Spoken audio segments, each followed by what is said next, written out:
listeners and watchers. Welcome to another chapter in the SDR DiscoCall Show. I'm your host, Neil Bhuiyan. If this is your first time to the show, this show is all about helping sales development reps that are working in the world of tech sales to understand what's going on in this career, in this field, and become happy sellers by getting insights from people across the globe. And my job is just to be the host and guide you on this journey. Now, today's episode's a little different on the beaten track, and this is somebody that I've really wanted to bring onto the show for a very long time. And today we're finally here. This person is very special to me because not only are they a close personal friend, but I deem this person as a mentor in my life. And this person has seen me grown over the years, and I'm very proud and privileged to have them on the show. So, guest, could you introduce yourself? Who are you? Hello. Nice introduction, Neil. Thank you. So I'm Ant. Everyone knows me as Ant. I'm Anthony Nyman, and I run a fitness company which is called Antics Fitness. I'm a personal trainer by trade, but yeah, that's what I do now. I don't do personal training anymore. I run my fitness company, which is Antics Fitness. Thank you very much for introducing yourself, and welcome to the SDR DiscoCall Show. Just as a gentle reminder for our listeners, if you're listening to this in your local podcast platform such as Apple or Spotify, please make sure that you give us a rating and subscribe. And if you're watching this on our YouTube channel, please like, comment and subscribe down below. So Anthony Nyman of Antics Fitness, could you tell us, where are you based in the world? What do you specifically do? And could you tell us a little bit of what you do outside of that as well? Yeah. So Antics is, like I say, a fitness company, and we are based around Surrey. So at the moment we do the classes itself we have 3 a week, and they're in Sutton and Carshalton, so within 5 or 10 minutes of each other, and that's the classes. I also have stuff that's branched off of that, so the online training as well, which is relatable for everyone around the world, so it doesn't just have to be the people that are close to me. And same, I do nutrition plans, which are called Transformantics. Same principle, we help people that aren't close to me in Sutton, Carshalton, that sort of area. But predominantly Antics Fitness is based in Sutton, and yeah, that's where we are. Outside of Antics, what's important to me, who am I? Well, very, very family orientated. Family is everything to me. And also I include my dog in that, Sushi, my beautiful Shiba Inu. So I like to spend time with her. And my girlfriend, Jade, and a couple of close friends as well. And hobbies wise, I've been going to football since I was 7. I'm 37 now. So I've been going to football with my dad for the last 30 years to support Sutton United. Again, support your local team. It's important. And yeah, that's what I do. I like to go out to eat. Mainly like to go out and eat sushi, as in the food, not the dog. But that is why probably she got her name. She was going to be called Burger King, but I grew out of that phase. So yeah, we've gone for sushi. But yeah, that's what I like to do. Go out to eat, go to football, and spend my time with the most important people to me. Keep my circle nice and small. Quite a simple life, but very fulfilling. I think that's mainly because I'm so fulfilled in what I do for work, which I'm sure we'll come onto.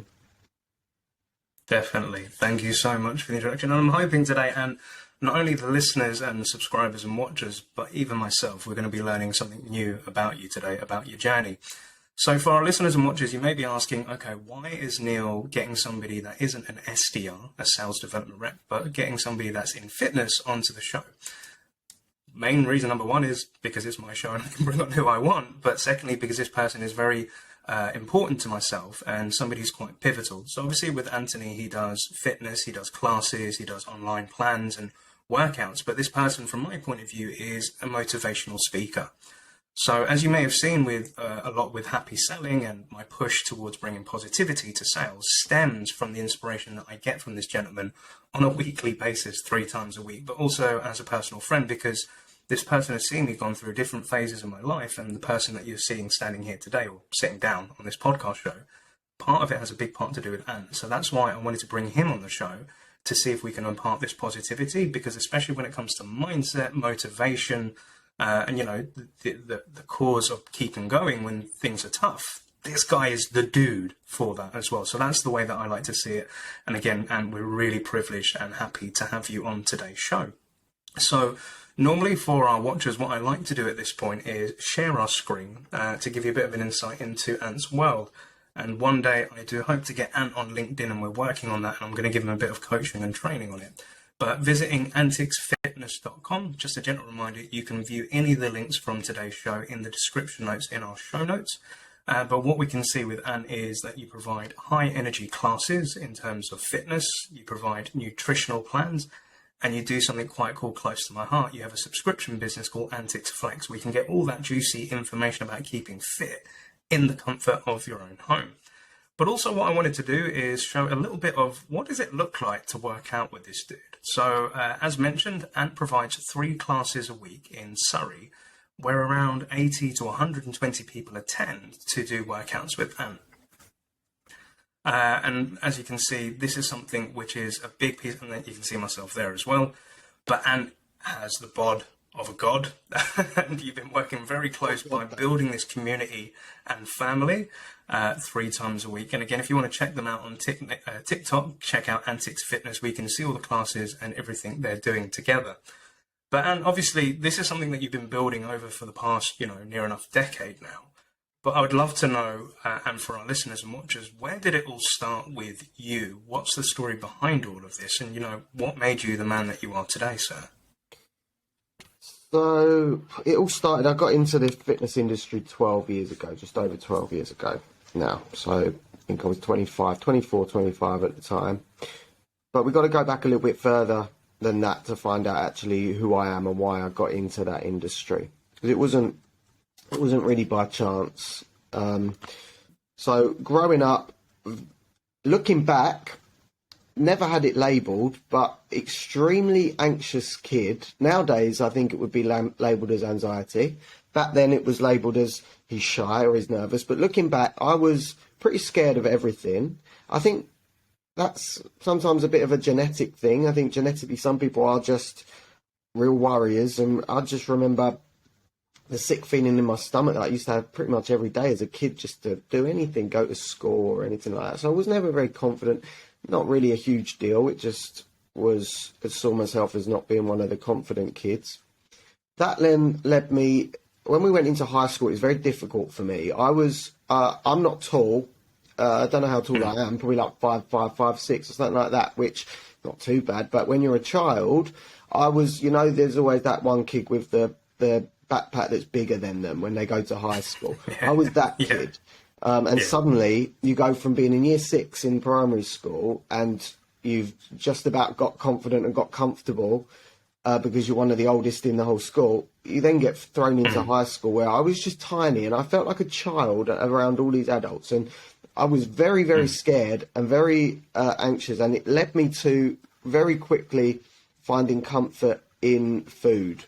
I remember I used to eat like the rubbish I used to eat at lunch, and then I'd come home and put on a baggy t-shirt and just sit on the sofa, and I would have 3 or 4 bags of crisps lined up and like choc dips and just everything. I used to eat my way through it, and I put on more and more weight and was becoming more and more unhappy about myself and how I looked.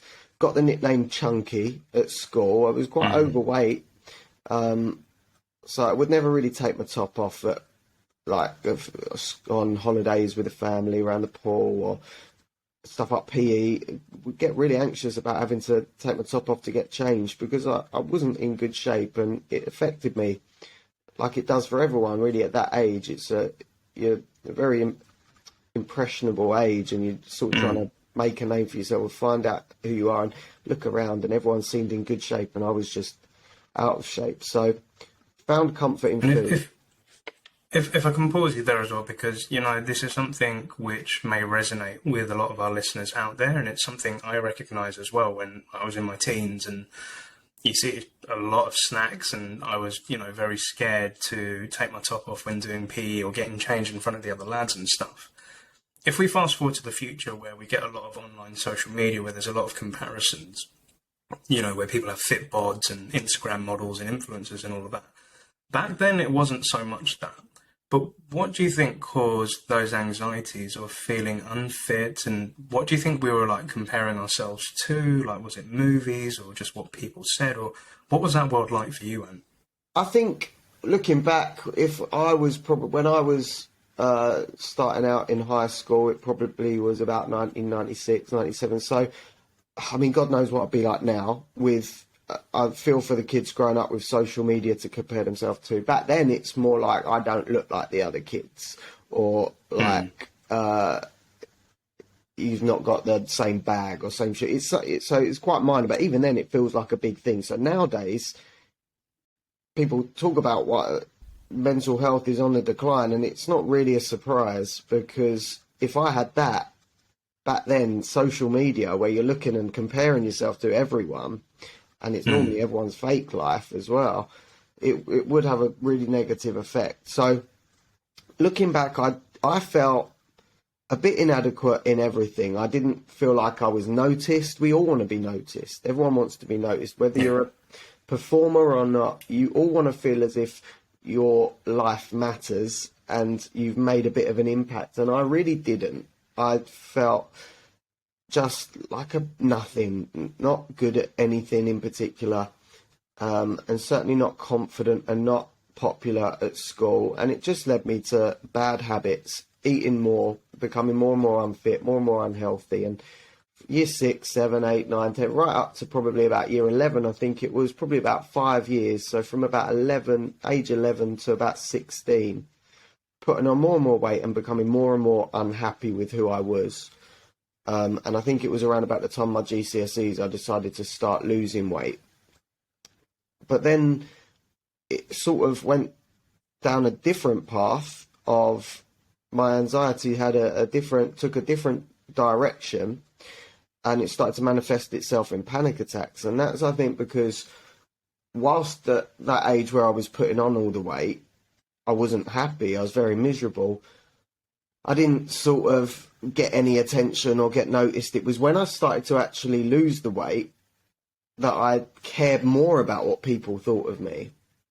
Because for the first time, I sort of like was a bit body conscious, whereas before that it was more focused on my body image. Before that, it was a bit more like, oh, well, whatever, I'm just the out of shape kid. When I started to care and want a bit of attention, I started to go the other way and care too much about what people thought, and that led me down the route of having panic attacks. And that I had my first one when I was 17, and I think looking back, it was probably about 7 years of my life that panic attacks completely controlled me and everything I did.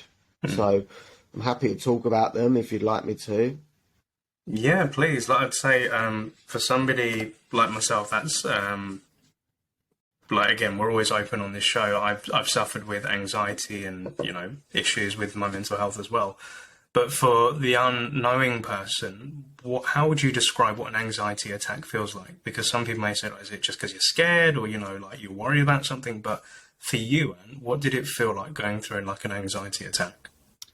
Well, firstly, I think it's really important. I don't want to put out a toxic message, but I want to be real and speak honestly. And I have to say that nowadays, I worry that it's gone so far the other way, celebrating the it's okay not to be okay and mental health and everything like that. I worry that it's actually become celebrated to have those things. You're so brave. It's like a badge of honor. And often what you're experiencing is nerves. You're scared, and all of these things are not anxiety or not. It's not a sign of bad mental health. It's a sign that you're a human. So I do worry that that's going to get too easily labelled, but that's not saying you don't have it if you genuinely do. So what is the difference for me? Well, the difference is when you feel a bit nervous, okay, it's like, oh, butterflies in my stomach or whatever. An anxiety attack, a panic attack, you pretty much think you're going to die. It feels like a heart attack. My first ever one was sat in a psychology lesson. I was in sixth form, watching the telly. They had a program on, about somebody who hit their head in the kitchen and then lost their memory and couldn't remember anything for more than 3 seconds. So he'd walk around and introduce himself, and then he'd see the same person and introduce himself again every 3 seconds. And I started to overthink that like an idiot and started thinking, that is so easy. That could easily happen to anyone. My mum is at home now. That could happen to her. Like, she might have bumped her head in the kitchen. I started to overthink it and become really lightheaded. Like, what's going on? Like, you're going to faint. All the colour drained from me. But boiling hot, dripping with sweat, shaking. My heart was beating out my chest. I could hear it. I was like, I need to put my head on the desk or get out, or I'm going to pass out. And I think the lesson probably just about finished in time for me to not pass out. But then I walked home in a complete daze. Didn't think it was a panic attack because I'd never had one before. So I didn't really know what that was. I just thought, like, well, that was horrible. Not an issue at that point, because although it was stupid of me to overthink it in that detail, the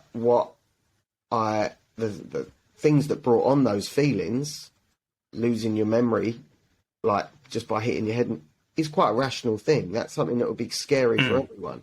It became a problem the next day because I sat in an assembly hall in the middle of 400 or 500 people, which I've done probably every day for the last 5 years, and it not been an issue. But because I had that experience the day before, I found myself thinking, well, don't have those feelings now. And then I brought on exactly the same feelings that I had in psychology. But this one was not about anything rational. This was the fear of those feelings. And from then on, for about 7 years, it snowballed. It got worse and worse and worse every day. At times, 20 panic attacks a day, just not leaving the house because it was just too easy to stay inside and too scary to leave. I didn't want those feelings. So everything was an issue. And I'm not talking about big things like standing up and giving lectures or stuff like that. I'm talking, I wouldn't want to have a one-on-one conversation. I wouldn't be able to do this if you would have asked me at that time, because I wouldn't be engaged and listening and I'd be thinking there'd just be that little voice in my head constantly going, don't have a panic attack, don't it? And I'd bring it on myself. And it really took over my life for 7 years. And I think the first 2 or 3 years, I told no one. I was so embarrassed. I just made excuses to get out of stuff. And then what I did wrong, which I think is what a lot of people fall into the trap of now, because a lot of people do talk about it now, like I didn't in the first 2 years. You need to acknowledge those feelings and talk to the right people. But what I did wrong was I allowed those feelings to become who I was, and I indulged in them. They gave me excuses for being to get out of uncomfortable situations, because who wants to be in an uncomfortable situation? I had an excuse. I have panic attacks. And it became a thing for 7 years.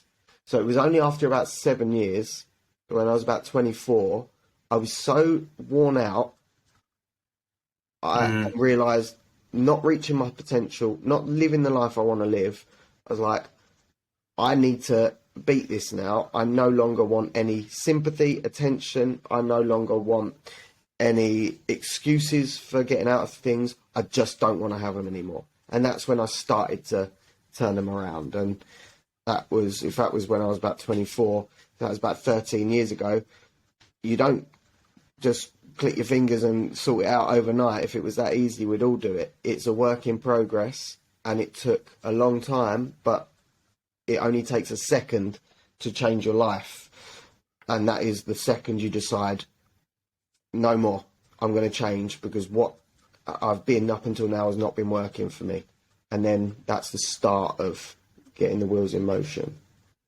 So by the sounds of that, and like, you'd gone through quite a traumatic time on a personal basis, where going to this psychology lesson, watching this video and having this thing play out in front of you, and then to your point, you kind of read into it, overanalyzed it, and it kind of affected you thereafter, where you would always have this voice in your head asking yourself not to go nuts, or not to have a meltdown with this anxiety. And it's something, like you said, it built up over 7 years to a point where you said to yourself, all right, enough is enough. And, you know, what you've mentioned with mental health, which is a very big topic for myself and for our listeners and watchers, and we've had people on the show before as well discuss it. But you said a very interesting piece there where, you know, it can kind of be celebrated, or, you know, it's okay not to be okay. But sometimes with young people, where they're trying to marshal their thoughts, they're trying to make sense of a world which is moving at a super high pace with expectations of how to be and who to be and all of this. For a young Ant Nyman that was going through that sort of stuff, what sort of support was there for you, you know, that helped you get to that point where you're thinking, you know what, enough of this, I need to kind of do a bit of a change? What support was available to you then, and how did you make sense of all of this stuff that was going on in your mind? The support I did get, I got counselling, I got hypnotherapy, I was put on antidepressants, and then I'd have my family, friends, and if I'm honest, all of those things might help. It might be a placebo effect. If you think this is helping me, then it's certainly a good idea. You certainly do not keep it to yourself. You need to open up to the right people, and if that's a professional, then that's great. But having been through that myself and got in control of it myself, I think by far the most powerful thing is you have it in you yourself. You are the only person who can do it for yourself.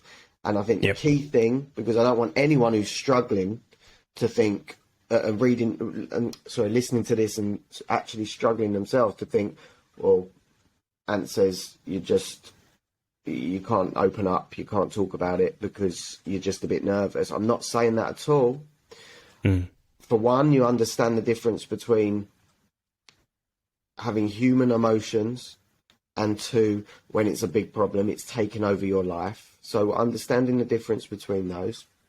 And I think the massive thing is the difference between acknowledging your emotions and indulging in your emotions. And that's huge. You're allowed to have all sorts of emotions. You're a human, and you would be a robot, and it would be no fun if you didn't have that. That's what separates humans.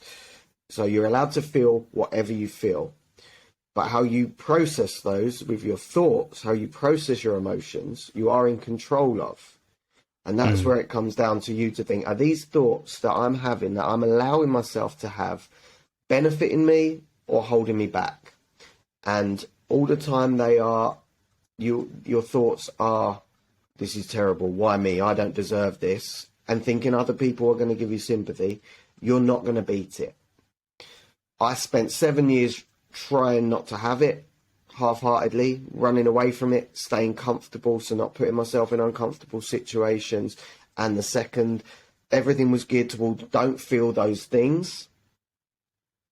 Because I'm a human, you're going to feel those things.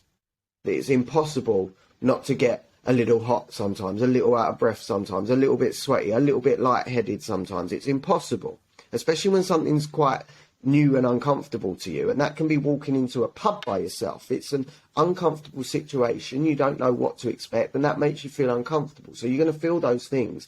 So all the time I was trying not to feel them, you've got absolutely no chance, because you're going to feel them. So if I was so scared to feel them, and then the second I feel them they grow, it's like, oh my god, it's happening, you've got no chance. For me, I beat it when I no longer tried not to feel them. It sounds stupid, but I was like, do you know what?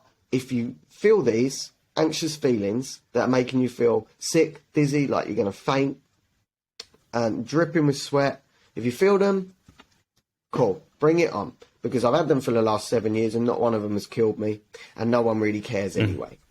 So understanding that nobody really cares that much, everyone's in their own head worrying about their own trouble. So get rid of the belief that I had and that you will have if you have these, that you're going to look stupid and feel stupid and be embarrassed. No one cares. You can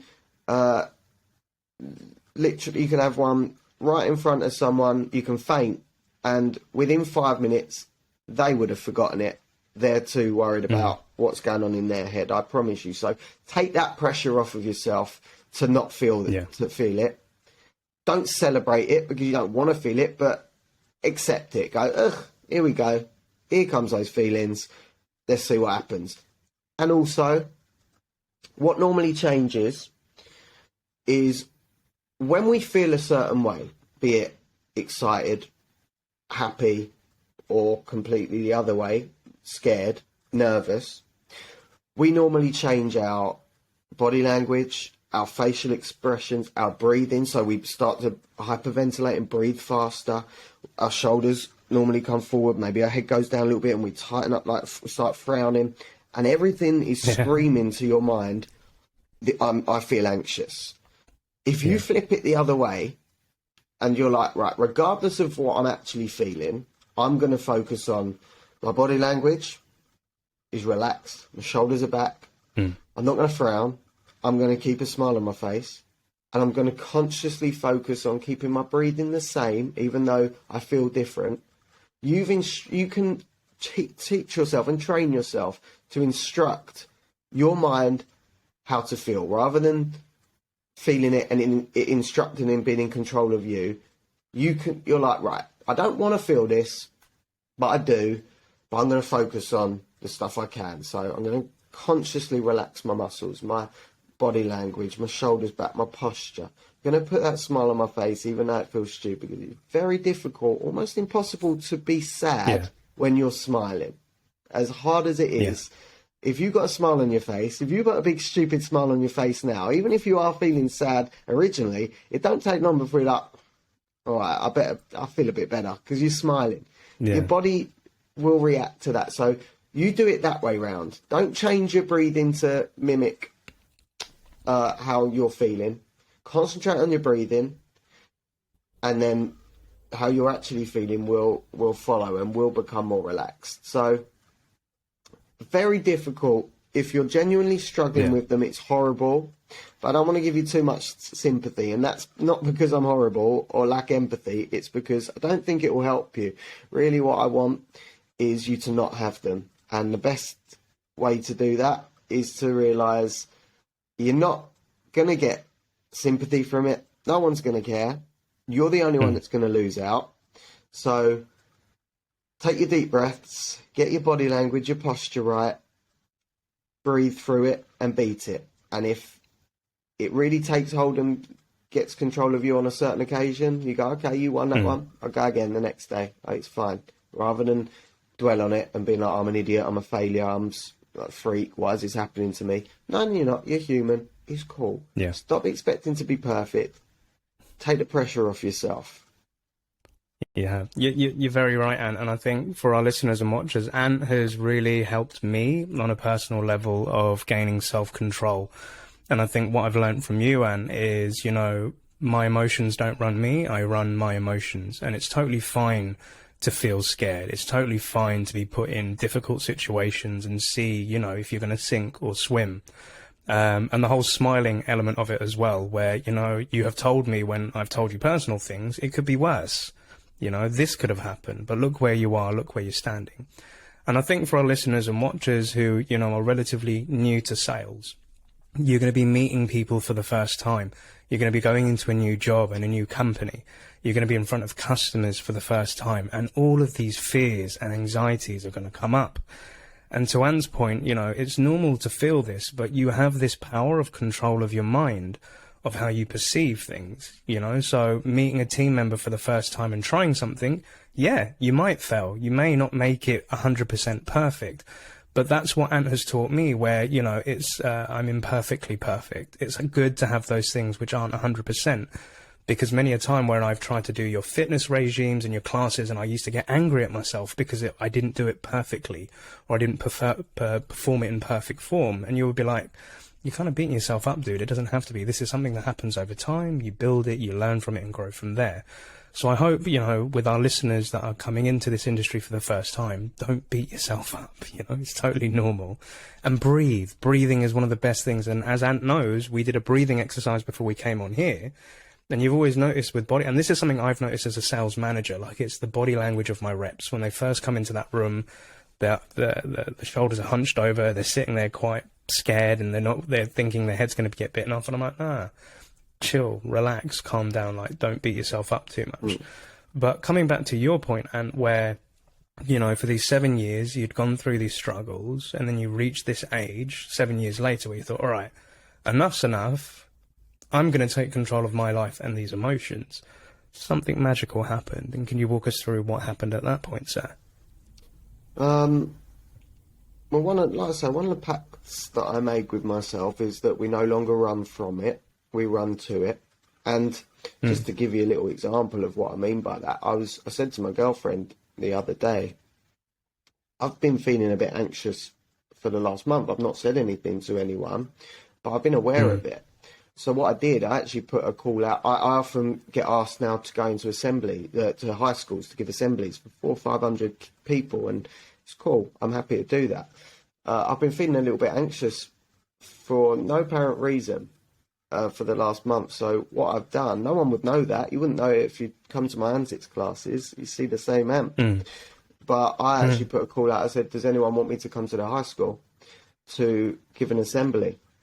Because I didn't tell them the reason, because I give assemblies on the sort of stuff I've spoken about so far, mental health and overcoming it and growing a business. But what I'm actually doing, I was doing it for my sake. It was, I need to not let that anxiety grow, but face it and put myself in a really uncomfortable position, because it's the most liberating. Fear is crippling, and facing it is the most liberating thing. So for me to run into it and say, right, I'm going to go and do another assembly for 400 or 500 people, I will immediately get rid of all those anxious feelings within the first 5 seconds of talking, and come out of it being like, okay, you took control back. So yeah, I think it didn't happen overnight, but I no longer ran away from it. I no longer feared the feelings. I acknowledged them still, but the difference was how I saw them. And I was like, okay, you're going to feel them sometimes, but when someone asks you to do something, you go yes. Whereas before you would have gone no, you go yes. And yeah, and it's like interesting if you interview because an athlete who's about to run in the Olympics and he's on the starting blocks, and you ask them how they're feeling, they will say their heart is beating fast, and they get palpitations, and there's adrenaline, and it making them feel exactly the same way that I felt in psychology and when you're having these panic attacks. But if you say, and how do it make you feel? They'd go excited and buzzing. Same as a footballer before they go and take to the field in front of millions of people. They'd feel those things, but they will go, I'm excited. Or someone getting on stage to do anything, they'll go excited. So the difference between a confident person or someone that is low in confidence and struggling with anxiety or with their self-esteem is not the difference in emotions. It's the difference in the perception of the emotions. And that's the thing that if you can really get into going into interviews or meetings and stuff like that, and being like, I feel this, but that's not because I'm going to fail. That's because it's important to me. That's a sign to go, right, let's go. And yeah, embrace those feelings, definitely. So I started doing that. I said yes to everything. I put myself in uncomfortable positions. I was saying yes to things I didn't even want to do, but I knew that it was just going to make me feel uncomfortable because it was a personal growth thing. It's very interesting you say that, because I think during lockdown I read something, and again, I'm not a mental health expert or a psychiatrist by any stretch, but what I've learned is there's this thing called shock therapy. And shock therapy may relate to people that have been through trauma of, death, terrorism, or, traumatic things that are happening in life. And I've had a lot of trauma in my life, and as you know, right? But this shock therapy goes along the lines of, and I'm paraphrasing here, that by facing things that would normally scare the hell out of you, it helps you overcome those fears and anxieties. So again, for our listeners and watchers, if you're scared to run a meeting with a prospect on a first sales interaction, jumping in and doing that sales meeting is one way to overcome it. And I remember when I came to Antics Classes, I had no idea what the hell I was doing. I was in a room full of people that I'd never met, and this guy in this PT uniform, telling us to do these certain moves. I said, you know what, just go for it and do it. And you've helped me a lot of times of facing a lot of fears. But it's interesting to know that, unbeknownst to me, that you was feeling this anxiety, and the way that you handled that was by putting yourself in the firing line of being in front of 500 to 600 students in a high school to give a talk. and that helped dissipate some of those anxieties. Have you had any other sort of examples where you've done things like that to kind of, reduce those anxieties? All I can say is that every so often now at Antics, if I stand up too fast, I get lightheaded, and I have to take a second. I'm like, oof, and it's just in that moment when you feel it. If you're not in control of your thought patterns and you allow that to take hold, that grows into a huge thing and a panic attack. As it is, if I'm in the middle of Antics and I get lightheaded, I will laugh through it. I will smile, oof, like I will go completely the opposite way with a big smile, and I literally hear myself in my head go, absolutely not. No, you are not fucking this up for me. Okay? Yeah. So, I push it away. I get exactly the same feelings every day. So when I say beat and panic attacks or whatever, I don't ever stop having them. I have exactly the same emotions every day. I'm in control of them because when they come up, I go, no, you don't. Thank you very much. You're not helpful. So go away. Yeah. And I have that probably on a daily basis. I was at my mate's wedding 2 weeks ago. That's a thing for me, sitting in a room. I think there was about 100, 150 guests. But leading up to it, I was thinking that's the sort of thing that would have caused a real panic attack, because it's that claustrophobic, you cannot get out. And that normally is what really leads to one of them coming, because I sit there thinking about it and going, don't have one, and it nearly always becomes a thing. So was definitely worried about that going into it, but was just very aware that, right, it's in your head. I remember a couple of days before just playing with my palm and thinking, right, if you are struggling, I'm here. I was somewhere really comfortable. I think I was on my bed, just chilling on my bed. I was just playing like that with palm of my hand, just doing that. I was like, right, if you start struggling at that wedding, look at your palm and do that, and take yourself back, transport yourself mentally to where you were right now on the bed. A happy place, a calm place, because there is no difference. The difference is you've allowed this to become a thing in your head. So I decided if I was going to struggle, I was going to look down there, I was going to get in my zone and be like, no, you know what's happening, you concentrate on your breathing, or whatever. As it was at the wedding, I didn't need it. I felt fine, which is great. It probably every so often comes into your head, but again, the minute it's there, it's like, nope. And you consciously don't think about it. You think about something else. Because the minute you think about something, it grows. And, I consciously thinking about being present, watching the ceremony and stuff like that, rather than just being there, just fighting this battle. Don't have this. Yeah. Don't think about this. Yeah. No chance. So, yeah, I fight it probably every day without even realising. But it's less and less. And there might now be 2 panic attacks a year. And if I have them, unlike when I used to have them, I'd beat myself up, be like, you're a failure. What are you like? Be like, you're an idiot. Now, if I have them, I'm like, oh, Jesus Christ. And forget it. With it, as soon as it's done, right, that was annoying. And that's like, by the sounds of it, it's taken a lot of internal strength. It's a lot of how you talk to yourself. It's recognizing when those things happen and being able to compartmentalize, okay, what is this feeling that's coming about, and not dwelling on it so much. Again, it's normal to have dark thoughts. I have dark thoughts on a weekly basis, as you know, and I'll share those with you as well. But it's not allowing yourself to be consumed by that dark thought and thinking, do you know what, it's just a thought. It's not reality. And one of the worst places that you can have arguments or thoughts is in your own mind. You can become into this prism of your thoughts, and how, you know, if you keep thinking things to a certain extent, then those things will manifest and materialize into your life. And I've learned from you that, you know, if you think poorly about your health or the way that you look, you will eat crap food.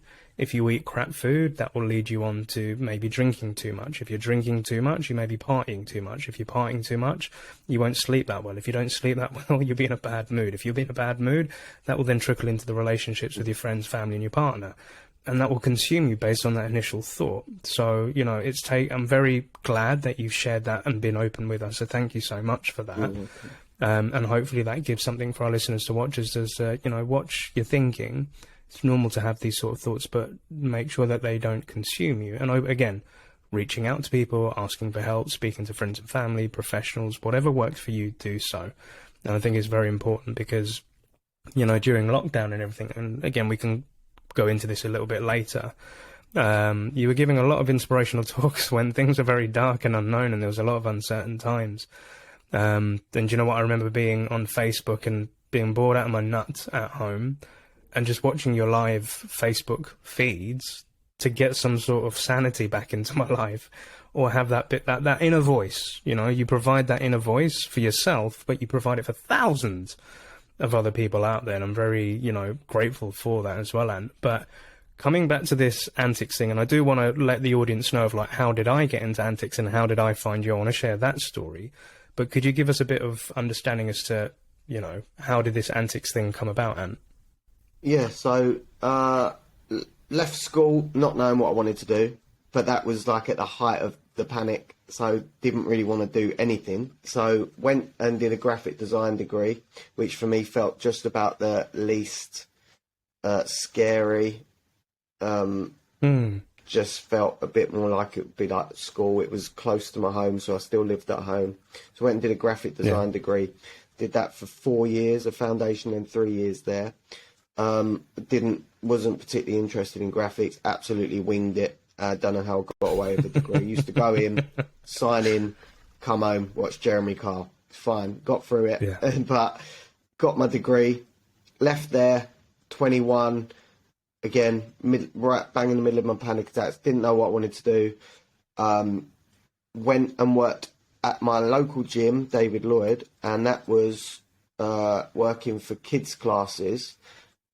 2 hours a day, 3 hours a day. And my reasoning for that, because I had no real interest in working with kids, but my reasoning was, if I have panic attacks, kids won't notice, like they won't know. And so I took the pressure off me. That's why I took that route. And it was true. It's hard to have panic attack when you're around up 3 or 4 year olds. They don't understand what's going on. So it just took the pressure off me. So I didn't really have them. After a couple of years of doing that, about 23, 24, like, you are not making any money. It's probably making about £7 an hour and working about 2 or 3 hours a day doing something very uninspiring for me. A lot of the parents were like, you're amazing with the kids. And it's like, oh, I'm amazing with the kids. And then toyed with the idea of being a primary school teacher.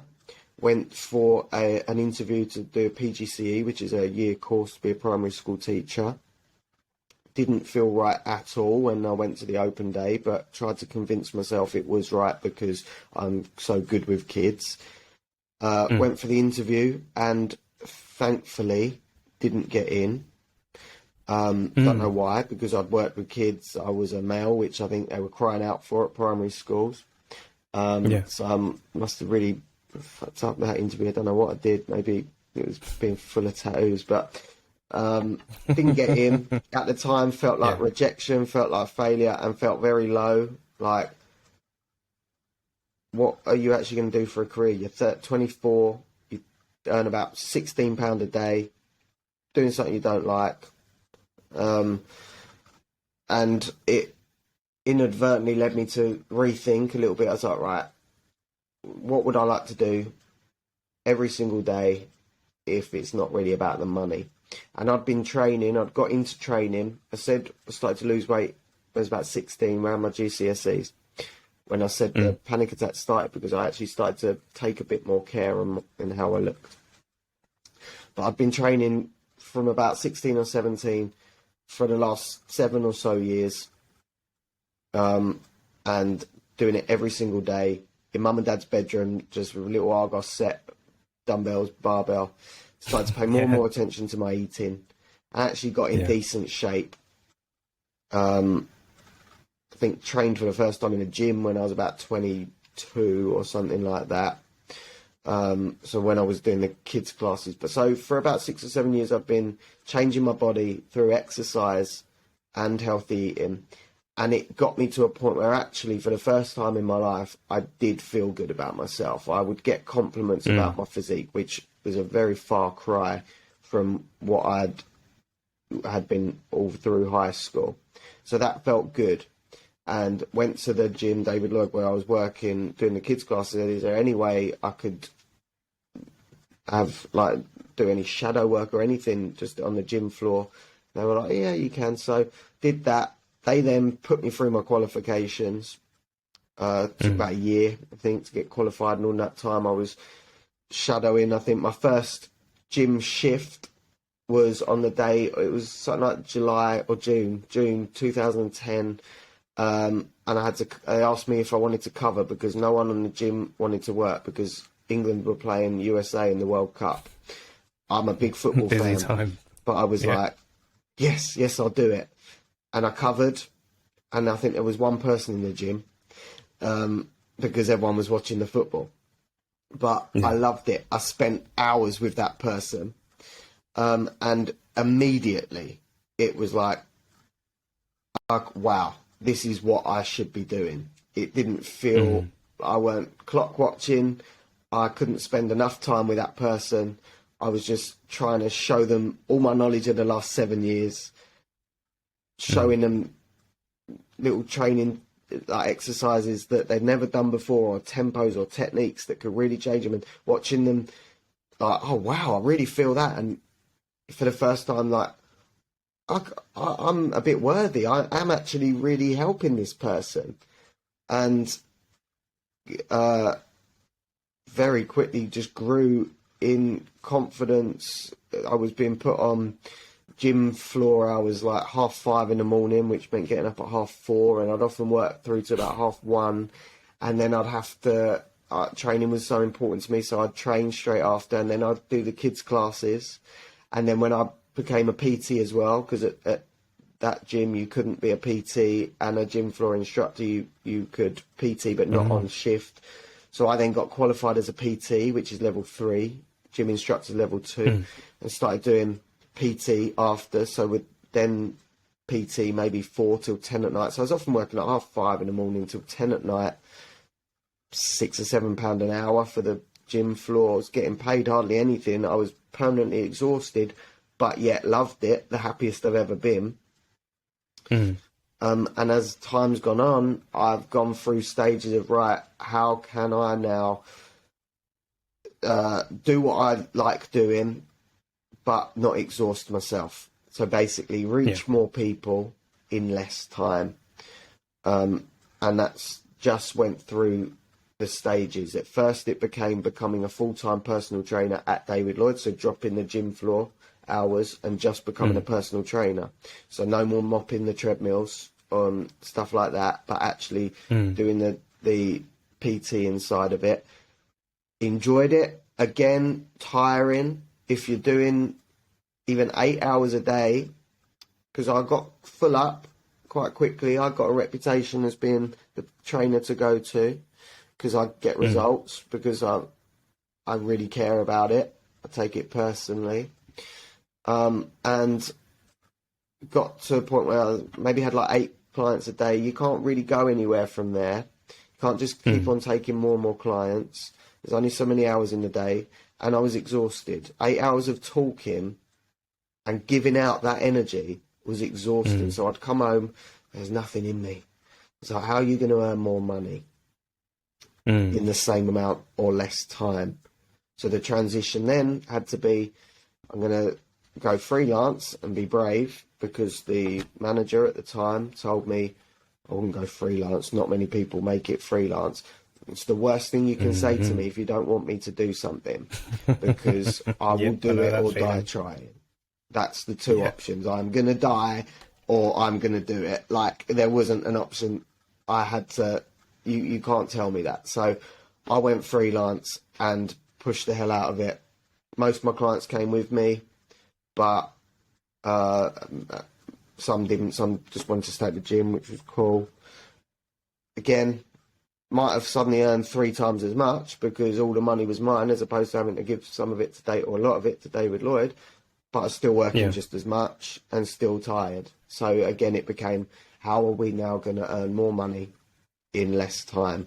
And that's when classes came in. I was doing classes at the gym. I covered it, going back to, you're going to feel nervous doing something for the first time. When I was first asked to cover someone's class, someone called Ross, who had a good following, it would get about 10 to 15 people in his class and they loved him.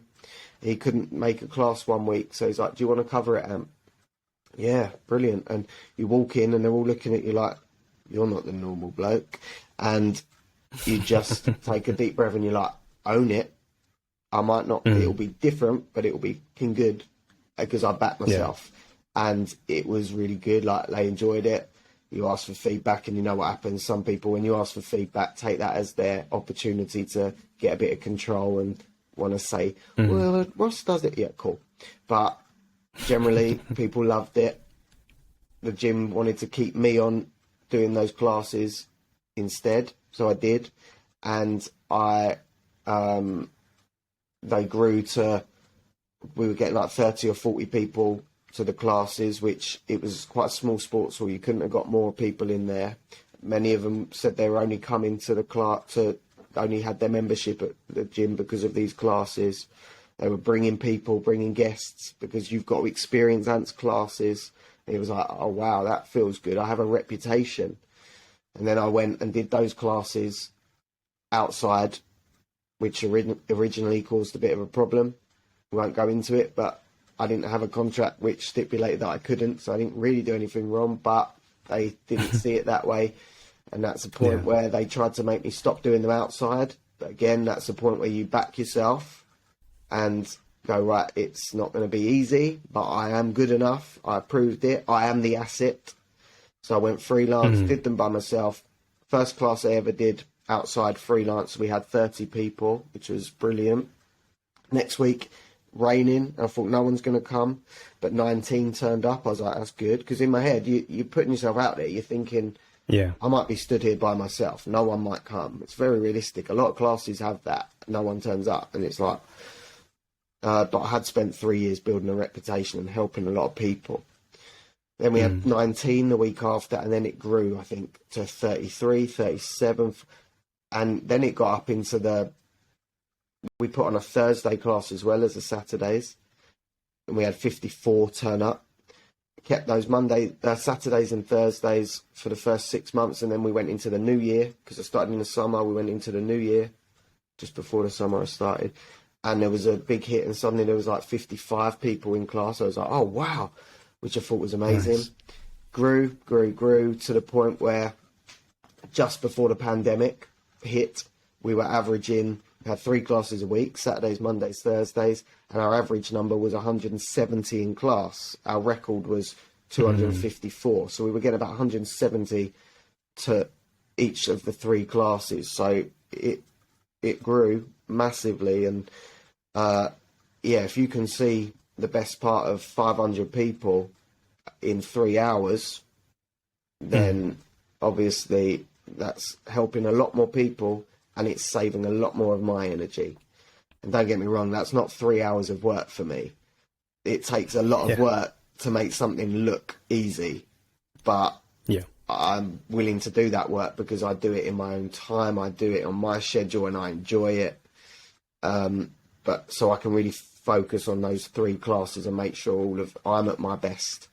My battery is charged fully to go into all of those 3 classes. And then the breakaway stuff that I've got from that allows me to help people that aren't able to come to classes. So obviously we've got the nutrition plans, which started in 2015, Transform Antics plans. And I think at last count, it was 14 countries, people from 14 countries on those plans. And generally speaking, get a couple of hundred sign up for those every year. We've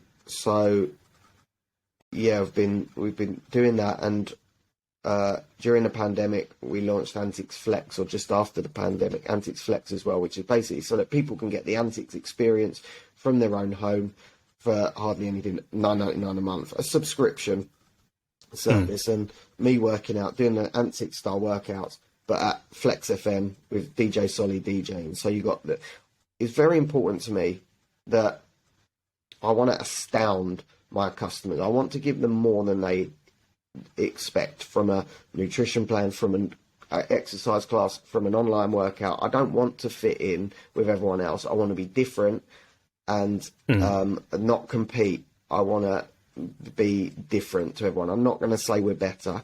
I think we're great, but I think the minute you say my product is the best, it's quite arrogant. We're different, and I'm so proud of the products that we've got. And I think all three of them, the Antics Classes, the Transform Antics Plans, the Antics Flex, they are all things that if I did not own them myself, I would go to Antics Classes. I would buy a plan because I'm on a plan myself. I didn't charge myself for it, but I would subscribe to Antics Flex. So they are, if there was anything that I was like, I wouldn't have that myself, I can't really believe in my product. So making sure you do it for the right reasons, like I did, is the reason I've been able to sustain Antics for nearly 10 years now and be in this fitness industry for over 12 years. I absolutely love that. That is a very, very inspirational story. And it's kind of one of the reasons, listeners and watchers, that I've bought in to Ant, and another reason why I wanted to bring this person onto our show today, because, you know, to kind of interject as to, you know, my personal experience with Ant and how did I come across this guy when I was going through a phase in my life. So, you know, somebody who's a company owner, building something from scratch, like seeing yourself, Ant, where, you know, you were not in a strong position mentally at a certain point in your life. You kind of said, right, need to do something about this. You were caring about your body. You were working out. You started working at your local David Lloyd's. You're helping out. You was realizing you wasn't earning as much as you could be earning, and you was feeling knackered. Then you take this opportunity to cover a class when the England game's going on. You realize that was your passion for coaching and training. You wasn't clock watching. And then this, you know, grew into more sessions, helping other people, becoming a PT, becoming qualified, and then realizing, do you know what, I might go this freelance route, but the world telling you, nah, you don't really want to do that because it's quite risky. This is something I exactly went through myself, where I was working for a business. I wanted to help more people, but I was told I shouldn't be helping them. Then I wanted to launch my own freelancing of helping salespeople get into sales and training them from the early days. And, you know, bucking the trend, and it did work out. But to kind of interject as to where I met this lovely gentleman, if we go back to 2018, I was going through a very traumatic experience in my life, where there was a relationship breakdown, where I at one point didn't have access to my son. I'd lost my home, my car, everything. And I literally had to rebuild my life. And one of the only things that ever kept me sane, that's been keeping me sane since age 16, was going to the gym. That was the only place I could ever, you know, let out my frustrations, hide from the world, if that made sense, and work on myself and, you know, try to feel better about myself by working out. Now, when I just got this home that I'm currently in right now, I used to go to local gyms and I'd try fitness classes, but I just had this social anxiety because I'd lost a lot, and I'd lost a lot of self-esteem and confidence when going through this stuff. And then through my music world, as Ant mentioned, you had this guy called DJ Solly. Now, with DJ Solly, he would always be posting stuff on his Instagram, and I'd see this fitness class going on. And I went to Solly and I said to him, bro, what is this? And he just says, just come. And I was like, okay, cool. I can tell it's a fitness class, but what is it about? And he said, just come. And he said no more than that. So one day I turned up on my own, feeling very insecure, very scared, going into a school hall. I think it was in Carl Shorten at the time. Yeah, it was Carl Shorten High School for Girls. And I walked into this room and I see yourself, Ant. And I see this guy, like, wearing his, you know, gym outfit, like vest, shorts, and then seeing this mascara on his face and, like, his hair swept back and beard. Dude looked good. And I felt very intimidated. And I was a very big lad back then, Ant, when I first met you.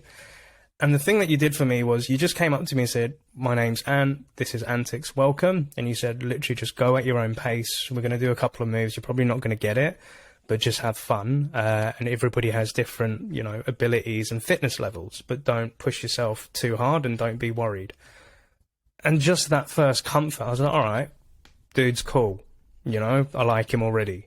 And then we did the class, and then we came to the end of the class, and you came up to me and said, so what do you think? And I was like, I have no idea what the hell I'm doing, Ant, but it was fun, and I enjoyed it. And the question was, do you think you'll come back? And I said, I don't know, I'll think about it. But truth be told, I came back. You know, I went to another class. I really enjoyed it. It was something new. It was something different. It took my mind off the troubles of the world that I was dealing with. And the more classes I attended, ladies and gents, the more time I had with Ant, who had this strong character about him, you know, had this positivity just bursting at the seams. And then I told him about the problems that I was going through. And you provided me this Transformantics plan, which is basically a nutritional plan alongside a fitness regime, which incorporated the fitness classes that I went to with Ant. And within 5 months, I remember losing around 15 to 20 kilos, looking like the best version of myself. And for the first time in years, confident, secure, and happy. Now, I wouldn't just put it down to just the eating and just doing the fitness. It was being around a social circle of about 130 to 200 people a week, listening to music, understanding that other people had issues and problems. And you know what? For that 30 to 45 minutes in that class, we were able to forget about it. But one thing that Ant taught me was, you know, no matter what shit or troubles that you're going through, come to this class, imagine the floor is those people that you don't really like or causing you issues, and just stamp that anger into the floor. And at the end of it, it would be able to give me this perspective of, all right, this was pissing me off. This is going, actually, do you know what? I'm able to handle this now, and I'm able to do this. And for the last 4.5 years, I've been an advocate for Antics. I love Ant. I love the people that he works with. I love the people that come to those classes. And I will genuinely say, hand on heart, for somebody that suffered with mental health issues, and which are still ongoing in my life, if it wasn't for Antics, I don't know if I'd be here. Hand on heart. That is my honest truth, right? And with, you know, going through the pandemic, when a lot of us was lost, Ant, you provided this beacon of hope, positivity, and coming out of this. The one thing that I used to sit there as being like a tech founder working for a sales company and helping other companies build subscription businesses, the one thing I remember Ant saying to you was, dude, like, the love and positivity that you bring into these classes, it'd be wicked if you could go online and you could provide it to thousands, if not other people, maybe put it on a subscription. And I remember in the early days, Ant, you said to me, I don't know, I like keeping Antics, this intimate thing where people come to these classes. I want to build one of the greatest classes in Surrey. And then I remember when it was in the pandemic, I think it was either before or just during, where you said you've got this new thing coming up, and a bit of a fanboy moment hit me, and I was like, is this the thing that I'm thinking? Is this the subscription thing he's going to do? So when you launched Antics Flex, and you said, right, I'm taking this Antics love, putting it online where people around the world can subscribe to this, I was like, boom. You've hit two of my loves, positivity and working out, and putting this into a subscription, and it's all part of the Antics brand. I was like, boom, I was so happy for you. And at this point, I just want to kind of segue because, you know, Antics Flex is a big thing for a lot of people out there. And I'm just going to quickly share my screen so that the watchers and listeners can kind of see what I'm going on about. But this is the, you know, the Antics Flex service that you can get. So obviously you can find out more about this by visiting anticsfitness.com, antics-flex, and I'll put the links into the show notes. But, you know, like where you get Antics Fat Burn, you get Sculpt, you get the Mashup, and you can either subscribe for $9.99 a month or pay just under £100 for the year and get 2 months free. And walk us through, what is Antics Flex and why would somebody want to join up for this? So it is perfect because we all live extremely busy lives, and very often the thing that I think gets neglected is exercise, because I just don't have the time to exercise.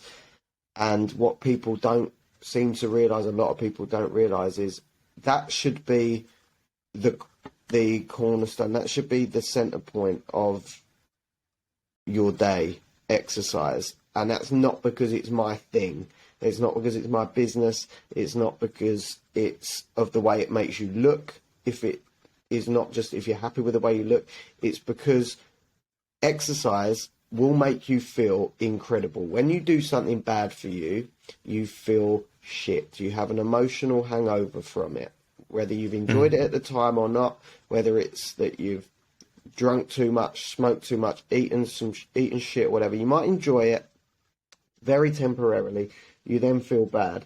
On the flip side, when you exercise, you feel incredible about yourself afterwards, and then everything else in your life is better, so the rest of your day. So you may think you need to focus on your relationship, but what you might not realize is that your relationship is going to be better if you are a better person in a better mindset, and that comes back to whether you've exercised. And the same will go for how productive you are at work, or running your business, or being a parent or a friend or anything. Start with that. Make yourself feel great. And that's why I want exercise to be something that's for everyone. And because people have such busy lives, that's why I think Antics Flex is perfect. When we went into the first lockdown, it was extremely frustrating from a business point of view, in that I'd gone from being... Antics was well known for being pretty much above everyone else. You don't see classes with those sorts of numbers. I was also... I'd been like a fitness model and an ambassador for multi-power and stuff like that. So I was quite well known in the industry. We had it pretty much stripped away from us overnight, and every trainer under the sun, not even trainers, had the same thing. They had Instagram or Facebook Lives and were just doing live workouts or workouts in their front room, jumping around. And it's like we're all suddenly been put on a level playing field, which is great for the people not doing well. But for the people that were at the top of their game, it's like if you took all the leagues out of football suddenly and you put Man City in the same league as Sutton, they'd probably get back there, but it's frustrating that they've spent years to get there. I was in that position.